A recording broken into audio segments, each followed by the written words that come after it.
철도와 지하철 노조가 정부의 성과연봉제 등에 반대하면서 연대 파업에 돌입을 했습니다. 파업이 장기화할 경우에 시민 불편과 물류 운송 차질이 불가피한 상황인데요. 네, 정부는 불법 파업으로 규정하고 엄정하게 대처하기로 했습니다.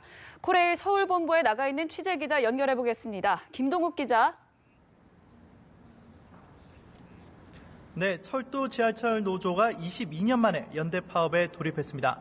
정부의 성과연봉제 도입 등에 반대하며 양대 노총, 공공부문 노조, 공동대책위원회가 벌이는 파업에 동참한 겁니다. 정부는 이번 철도 지하철 파업에 9,900명이 참여한 것으로 파악하고 있습니다. 철도공사는 전체 직원의 25%, 조합원의 35%가량인 6,500명이 파업에 참여했습니다.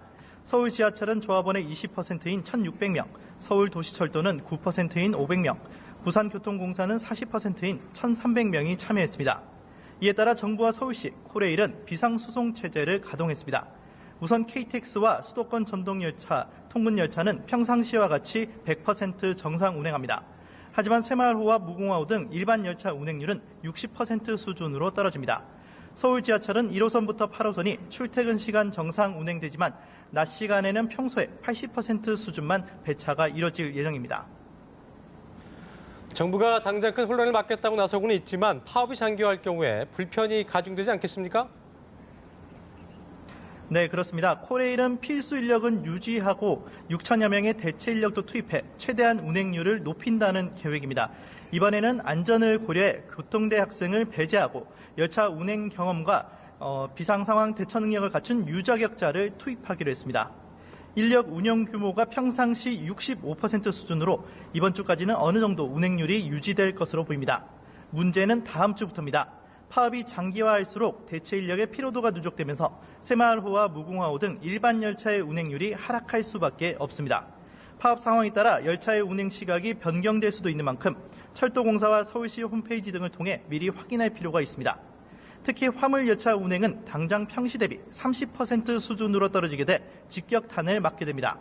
정부는 파업 이전에 최대한 미리 수송하는 한편 파업 기간 중에는 긴급 화물을 우선 처리하기로 했습니다. 또 필요시 화물 자동차로 전환 수송하기로 했는데 이마저도 화물연대가 총파업을 결의한 만큼 차질이 불가피합니다. 네, 특히나 지금 국내 상황이 안 그래도 어수선한 상황인데요. 장기화하지는 않을까 걱정됩니다. 네, 안 그래도 북한의 핵도발과 경주의 강진, 그리고 한진해운발 물류 대란 등으로 국내외 정세와 경제 여건이 좋지 않습니다. 정부는 현재 상황도 그렇지만 무엇보다 불법 파업인 만큼 법과 원칙에 따라 엄정 대응한다는 방침입니다. 고용노동부는 파업 목적의 정당성을 인정할 수 없다는 유권 해석을 내놓았습니다. 이에 따라 정부는 철도 노조의 파업을 즉시 중단하고 조속히 본연의 자리로 복귀할 것을 엄중히 촉구했습니다. 코레일 측은 이슈가 내부가 아닌 외부 문제여서 장기화하지는 않을 것으로 예상하고 있습니다. 하지만 양측의 입장이 평행선을 달리고 있어 파업이 얼마나 이어질지 예측하기가 쉽지 않은 상황입니다. 지금까지 코레일 서울본부에서 연합뉴스TV 김동욱입니다.